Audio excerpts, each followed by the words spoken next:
Can anybody black do it? Yes. Do you have an example? I feel like it would be harder. Hold on. Let me ask you before you finish, Russ, I was going to say I think the closest person I could relate to your situation will be Tory, outside of the fact of the situation, and I think it would be intellectually dishonest to say that his situation does not affect his current status and how he could be compared to you, and the similar fact of being independent currently and putting out a lot of music. Relying on yourself and your own ingenuity and artistry to. Okay, so is there a question or a point? What was the point? Would you agree that Tory is probably the closest person to your position as far as being independent and having control over his music? Yeah, I think as far as being indie, just in that aspect, for sure. No. But back to the question of, do I think a black artist could have a successful independent career? I mean, y'all really think that if Travis Scott went indie right now, he's no longer having, because let me just break it down for y'all like this. Use me as the bar, as the bare minimum, right? Mm-hmm. If Russ is going platinum in 8 months, if Travis Scott went indie, you don't think he can go platinum in 8 months? Yeah, but he's not going to sell. I'm going to get. He's not going to sell He's not going to sell 500K like he did. Yeah, he's not going to do that. That's not the question. That's not the question. And the point that's being made is that artists would not be able to be successful without these labels and playlists. And I'm asking, if I'm doing platinum in 8 months, optics-wise, right? Every artist bigger than me, Travis and Post Malone and Lil Baby and all these guys, they should be able to go indie and at least do better than me. And I believe they would. I believe they would. Hey, by the way, I feel like platinum. For sure. I feel like Russ, platinum is just one bar. Russ, I'm glad you brought up this point. So I did a podcast, sorry, shameless play. Everybody go listen off the record with Carl Cherry. And Carl Cherry's at Spotify. My podcast at Spotify, all good. And we had the debate. What happens if Drake goes independent tomorrow? This is my theory. I say his numbers get cut severely because a lot of this shit is brainwashing. Right? And I think you're beyond the brainwashing, so that's why you like when everybody gets back down to earth, because now it's really comparable. It's like baseball without the steroids. You're like, well, wait, why y'all niggas mad I can't take the PEDs? I get it. But here's the thing, though. Why don't those artists? Drake has signed 3 motherfucking deals in the last, 4 or 5 years. Why don't he go independent? Because think about it. Bad Bunny. You know how big of the upfront bag that is? Bad Bunny is getting way more of a bag than Drake. That nigga's seen way more from his music. He has a 90 massive bags. He has a 90-10 distribution deal. Well, obviously I don't know the ins and outs of Drake's deal, but still, Drake owns some of his masters. I don't think he's 100%. Bad Bunny is straight distribution. You have to respect that some artists don't want to deal with the independent aspect of the business. They want a whole team, and they just want people. Yeah, y'all do it. Y'all figure it out. But doesn't that defeat the point you're saying, though? Everyone is trying to run a whole because being independent, you're running the label. Wait, right? Doesn't that defeat the point you're making, though? Some artists are trying to show up in the studio, stand on X marks the spot, do your song, dip, give me my money.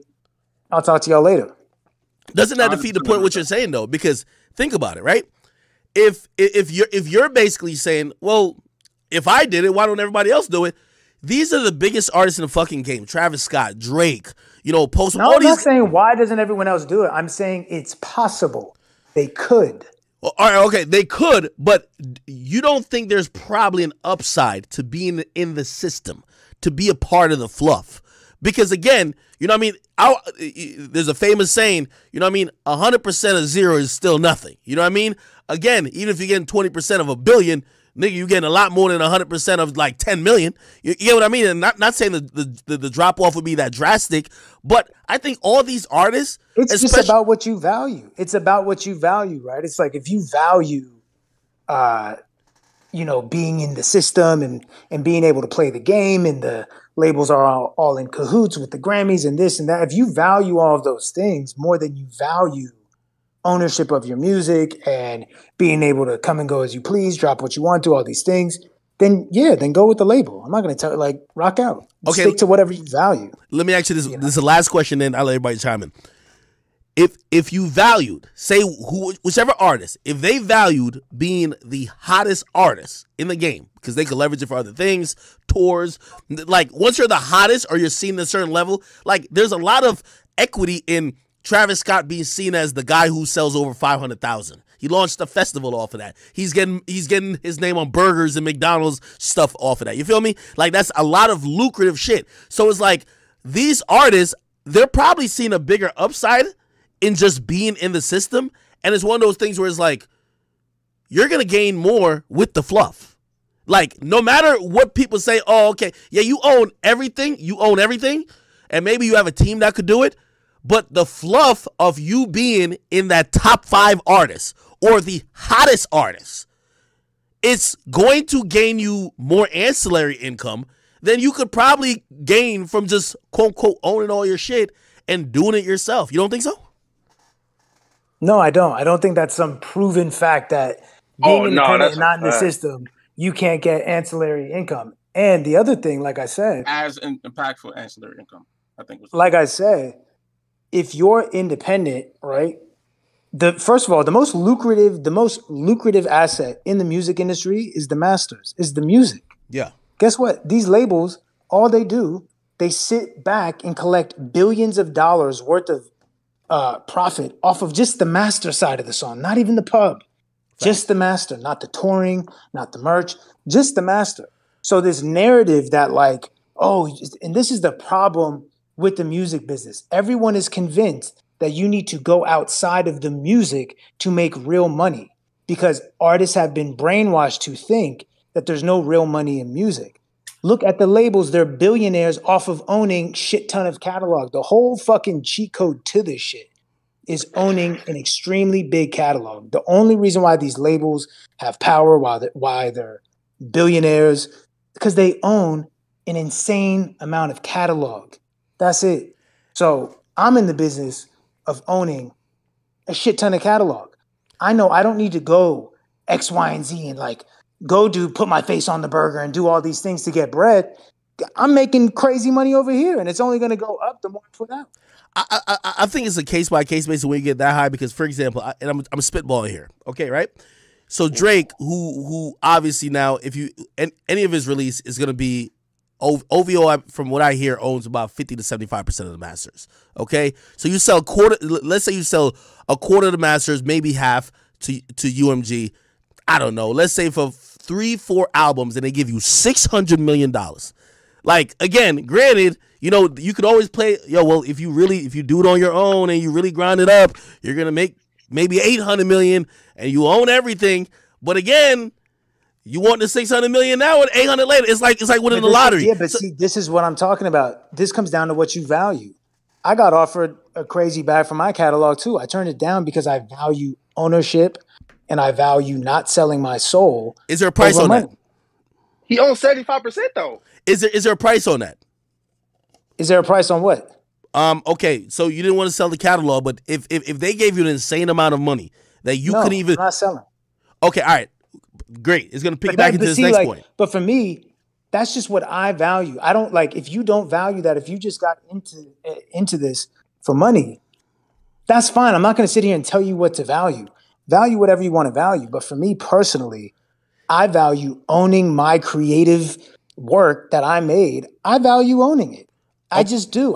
It doesn't sit right in my spirit to sell off parts of my soul. This music is parts of my soul. It doesn't sit right with me to Russ, literally sell my soul. This is for a business. bag. So for me, I'm not taking the money for the catalog deal. Okay, all right, great. I'm glad you said that. So now, let me ask you, and we're not talking about any artists in particular, but we're going to use them as examples, right? Shit, and Future, he sold part of his catalog. Nas is preparing to sell part of his catalog. You know what I mean? It's like, again, and I know the thinking behind it. You know, it's like, again, who knows? Get the capital now. You could probably invest it, do other things with it. You know what I mean? I've seen people who have sold their shit and bought it back. You know what I mean? It's just an asset. It's not selling your soul to most people. It's a business deal. Future's going to put out 10 more albums, right? But shit, if he could get $75 million now, he could use $30 million, put it in a joint venture with some type of VC going on. And, you think he's going to do that? I would hope. What do you think he's going to do with $75 million? Just like get 10 more baby mamas? Like that got to be part of the plan. It's like these are assets you own, but you're not going to own them forever. You know what I mean? Like you look at all these, whether it's the Beatles catalog, whether it's Michael Jackson's catalog, whether it's Taylor Swift. Well, it wasn't really her choice. Most people, they do wheel and deal. That's a different part. This is the music business. Like you could, I get it. Yeah, and that's what I'm saying. That's fine if that's how you look at it. If you look at your music just like another asset, if there's no spiritual or emotional attachment to it, if it's not your heart and soul and you don't give a fuck, I'm not going to judge you for that. Rock out. And I'm not surprised. Every song you hear from a lot of people is money over everything, right? So it's like, I'm not surprised that people are selling off their creativity. Have you ever done a pub deal? Have I ever done a pub deal? Yeah. I've done an admin deal, not a co-pub. Okay. It just required him not to retire from music. That's why when he was trying to retire, they tried to sue him. I'm not in the business. For me, I don't value selling my shit off for money. I just don't.